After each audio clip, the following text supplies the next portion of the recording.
What is good, Mexit planners? On today's Yucatan Weekly News Update, we're going to get an update on some old stories, talk about transportation, tourism, as well as to get an update on the COVID pandemic restrictions here in the state of Yucatan. There's a lot to cover, so let's go.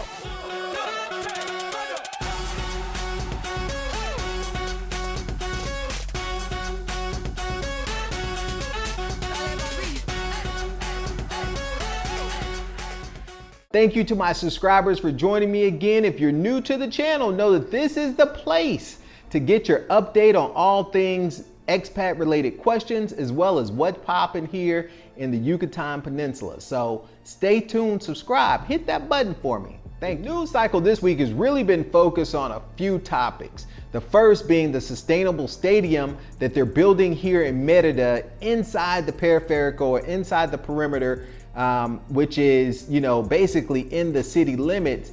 And this stadium is going to be located in an area called Quartermex. Quartermex is directly across the street from Costco, from just up the street from Sam's. There are three physical malls. So there's the Grand Plaza Mall, there's the Gallerias Mall, as well as the Harbor Mall, all located in this really compact area. Not to mention that the big convention center here in Merida is also located just across the street from Quartermex. So it is a very populated area and an area that is undergoing a lot of development. So the locals that live in that area or the neighbors of that area have, like any big major development project, have continued to basically speak out against the project being located in their neighborhood because of what it's going to do for traffic and all of those things. This week, one of the new updates is that the College of Yucateco Architects came out in defense of the project, but against the location. They said, this is really a bad place, agreeing with the neighbors. To put this stadium, it should really be located in a more open area where we can accommodate traffic, parking, all of those things. So that is the biggest news on the sustainable stadium that's going here in Merida. The second story we want to talk about is just tourism in general here in the Yucatan. Merida has seen an increase in tourism this year versus last year when basically everything was closed due to the pandemic. But one of the main ways that people get to Merida, particularly from other places in Mexico, is via the ADIO bus. So the ADIO bus system, ADO is how it looks, but the ADIO bus system here in Merida is here in Mexico is very extensive, right? It goes basically to all parts of the country. You can go from Cancun, Playa, Tulum, in the Yucatan Peninsula to Merida, or even points farther all the way to Mexico City and in Belize, I believe, on the ADIO bus. So there was an article talking about the fact that the buses now have about 135 to 140 routes operating daily out of the Merida Central bus station in the city center, which is CAME. So that bus station has about 135 to 140 routes operating right now. At its worst during the pandemic last year in 2019, it had only 35 to 40 routes operating daily. Or with the rollout of the vaccine, we've seen an increase in passengers taking the ADIO bus. I know personally one of my favorite things of the ADIO bus is the Platino service, which is like a first class plane ticket, right? It's the best way to travel between Merida and Cancun. It cuts the travel down to 4 hours, just a little bit over 4 hours, maybe 4 hours and 12 minutes by bus, but it is, a really, really swanky situation. So I did a video a long time ago on this channel that kind of showed you what the inside cabin of the ADIO bus is. Go back and look at one of the very first videos on this channel. But it is a really cool situation, the Platino service. So they've seen an increase in tourism, in people arriving at the CAME station. They're doing a expo type of thing where they're having local vendors come in and sell in the lobby of the CAME station. So they're definitely trying to promote, people coming and leaving and more tourism here in Merida. Speaking of tourism, there is an initiative because there, has been a decrease in business tourism, so there are no conventions or very few conventions coming back, and they really don't expect those things to happen for another 2, maybe 3 years, right? For the convention center to be fully utilized and all of this convention and hotel space that's here in Merida. So they're trying to start planning now to kind of do a shift to more tourism around gastronomy, around food, right? Like Japan and Italy and Spain were the 3 countries that they really mentioned in the article. And so that is, I think, a very good thing here for the state of Yucatan, because this area has very unique cuisine, very different from the rest of Mexico. So this has a very Mayan cuisine here in the state of Yucatan, which is very different again from Mexico City, Guadalajara, and northern points in Mexico. So this area has its own type of cuisine, which is very unique to this region, to the Yucatan Peninsula. So they're trying to promote that from an international perspective for gastronomical tourism here in Merida, since it's gonna be a while, maybe 2 or 3 years before the conventions and the businesses and the business travel is really back to a level that it was pre-pandemic. So that is another really cool thing. Another thing, just locally, if you're here in Merida, Uxmal, which is one of the large archaeological sites here, I think only second to Chichen Itza. Chichen Itza is one of the largest archaeological sites in the state of the Yucatan. It's visited by millions of people every year. Well, Uxmal is really close to Merida. We actually haven't been yet, so I can't tell you how it is exactly, but I hear nothing but good things about Uxmal. And they are reducing their fees to see the video mapping. So one of the cool things they do is they project images on the side of the archaeological site of the pyramids. And so you can, get a sense of the history of what happened and the civilization of Uxmal and why it was important in the scheme of the Mayan culture. Well, they've reduced the price of that by 111 pesos. So it's normally 600 pesos for a person to see this video mapping site or video mapping presentation.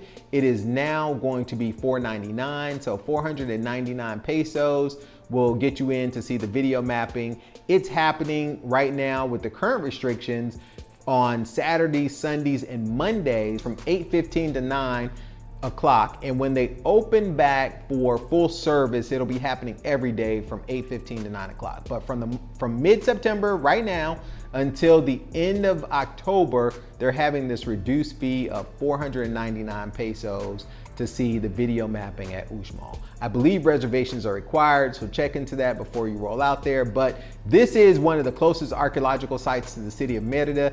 It is worth visiting from what I understand, and now it's a reduced price, so go check it out. Just to give you a quick update on the progress of in-person classes here in the state of Yucatan, there have been 10,000 students that have come into contact with someone suspected of COVID.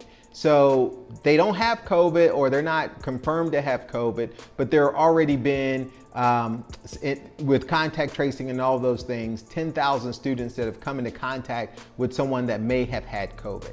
So it is progressing. Schools are still going. There are no changes in terms of the procedures that they put in place. Thursday of this week was a holiday. So it was the independence of Mexico, which is why I have the green, white, and red behind me. So we're back to a normal schedule on Monday of 10 to 2 and Monday through Friday. So schools are back in session in Valladolid, which is the second largest city, I think, in the state of Yucatan. In Valladolid, they already have teachers that are suspected of having COVID. So, things are progressing. People are coming into contact with folks that have been exposed, which presents a greater risk here because of the multi-generational families. But, thank God there's not been an incident in our local school. And this is, these numbers are statewide. So it's, to be expected, I think, just with the reopening of schools and going back in person. Several schools have had to go back to a hybrid model or close classes altogether, and in which case they've gone back to a hybrid model. So things are progressing as you would expect. but there are definitely cases. Now, other COVID updates, they are giving the second vaccine to the age group of 30 and 39. You know, last week they started the age group, I believe it was 18 to 29. And so now they're, on the second round of vaccines for the 30 to 39 group. So people are continuing to get their vaccine.